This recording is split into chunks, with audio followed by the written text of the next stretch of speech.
Imagine waking up to thousands of messages from people telling you that your story gave them hope. In 2019, my graduation picture, where I'm standing with my parents, went viral and made headlines around the world. I must confess that at first, I was terrified. Part of me wanted to hide. But as I read message after message from people who found hope in my journey, I decided that I was going to continue sharing my story. My name is Erica Alfaro. I am the proud daughter of migrant farm workers, an author, an education advocate. But before being the person that I am today, I want to share with all of you how everything started. I was 13 years old when my family moved from Tijuana, Mexico to Oceanside, California. At that time, I didn't know how to speak English. I struggled so much in school that I used to think that school was just not for me. Then at the age of 15, I found out that I was pregnant. I dropped out of high school and moved to Fresno with my child's father. There, I lived many years of domestic abuse. But my life took a turn the night that my child's father forced me and my 9-month baby to sleep outside the house. In the midst of despair, a memory came to my mind. And that memory was of a summer vacation when my mother took me to work with her in the tomato fields. When I told her that I was tired, she said, "This is our life. If you want a better life, you need to get an education." It was as if she was handing me the keys to change my future. That night, I grabbed my baby, I looked straight into his eyes, and I told him, "Baby, I'm going back to school. I promise you that I will make you proud." But going back to school was not easy. My child's father tried to discourage me many times. He used to rip my homework and ask me, "What makes you think that you can graduate from high school? Look at you. You don't even know how to speak English." I enrolled in a charter school, a school that operates independently. And it was in that charter school that I met my professor, my assigned teacher, Mr. Lee. During my last semester of high school, Mr. Lee asked me, "Miss Erica, are you planning to go to college?" I remember asking him, "Mr. Lee, can someone like me go to college?" Mr. Lee looked straight into my eyes and said, "Miss Erica, promise me that you're going to college. Yes, you're capable." I hesitated for a moment, and then I replied, "Mr. Lee, I promise that I'm going to college," in a broken English. I enrolled in a community college, but before doing that, I had to move from Northern California to Southern California with my parents. I ended the abusive relationship. And as soon as I enrolled in community college, I felt like an imposter. Coming from a culture where women before me were denied the opportunity to get an education made me feel like if I didn't belong there. But I was so lucky because it was in college that I met my school counselor, Candelaria, who was Hispanic like me. It was the first time that I was able to see myself in another person. And it was the first time that I allowed myself to dream big. I wanted to be just like her and inspire others to continue with their education.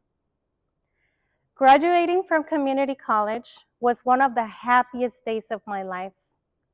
Everything was going according to my plans, or even better.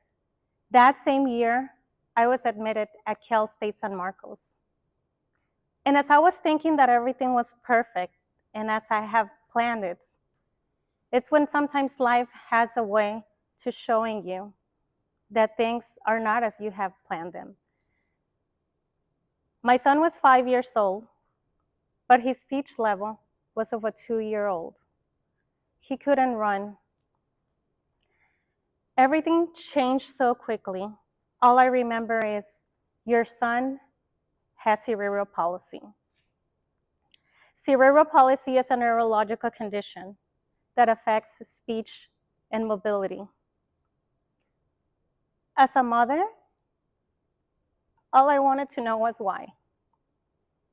And so I asked a specialist, what causes cerebral palsy? He gave me many explanations, but as soon as he said brain injury during pregnancy, my world stopped. All the memories of the domestic abuse that I endured during my pregnancy came to my mind. And that was the beginning of many months of depression. I cried myself to sleep every single night. What was the point of trying so hard if my Luisito was never going to feel proud of me? And so I stopped trying. I neglected my entire first semester at Cal State San Marcos. That at the end of that year, I received a letter that stated that I was academically disqualified. That meant that I could no longer be a student there, and that the promise that I made to my son was never going to happen. For the next year and a half, I decided to focus on my son's occupational therapy and speech therapy. And as the days went by, I fell deeper into depression. But one morning, when I was getting my son ready for school, he asked, "Mama, do you have a career already? Remember that every day you used to say that one day you were going to have a career, that we were going to buy a house and have a puppy? What happened, Mama?" That was the first time that I heard my son speak in a long, clear sentence. I got so excited that instead of going to work, I went back to Cal State San Marcos and asked them, what do I need to do so that I can be a student here again? It was not easy, but after a long process, I was finally readmitted. When I felt discouraged and I was trying to look for hope, I would start searching for stories that will give me hope, but I couldn't find any. During a Google search, I found out in the America SPCC Association a statistic that stated that less than 2% of teen moms get a college degree before the age of 30. Less than 2%. That meant that someone has done it before, and that meant that I could do it too. That statistic gave me hope. I got so excited that I was like, okay, I'm doing this. In 2017, the girl who was academically disqualified was now selected to be the commencement speaker of her graduation ceremony. And it was in front of more than 2,000 people that I shared my story for the first time. I share my story in honor to that girl who didn't think that someone like her could go to college. I share my story in honor to that girl who was terrified of leaving her abuser. The News Center even published an article that they titled, "From Teen Mom to College Graduate." A business owner read that article, and without even knowing me, he reached out to me and told me that he was going to pay for my master's tuition.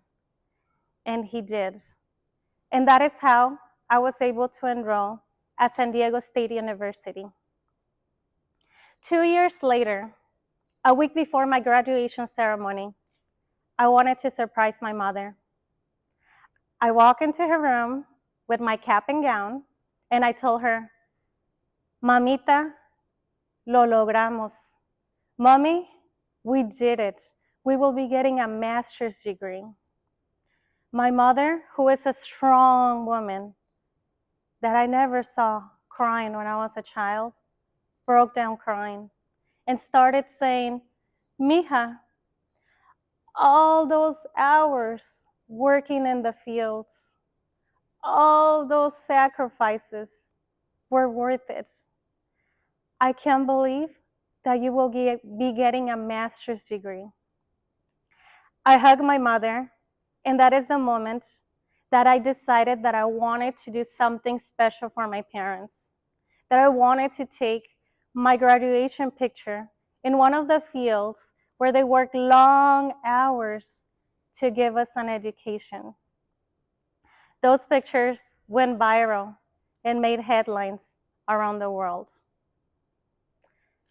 I learned that a story is powerful. For a long time, I used to be ashamed of my story. But after reading message after message from other students that will tell me that because of my story, they decided to go back to college or end an abusive relationship, I decided that I was going to share my story, but I also learned that our power is in our story. Why is a story powerful?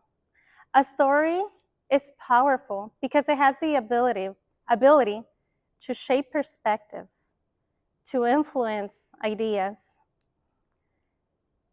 Companies like Disney and Apple use storytelling to share their ideas and to motivate people. Many of you are familiar with the story of Walt Disney, who was fired of a newspaper for lacking creativity and faced multiple business failures. Or the story of Steve Jobs, who founded his company from a garage, but later was taken out of his own company. Both of them have a story of resilience, of persistence, and they have always used their stories to show that we can succeed despite adversity. If you have ever wondered how you can make a difference in this life, know that that you have the power to help someone that is currently walking your journey. Before I leave the stage, I want to remind you that there is no one more capable than you to help the person that you used to be. Thank you.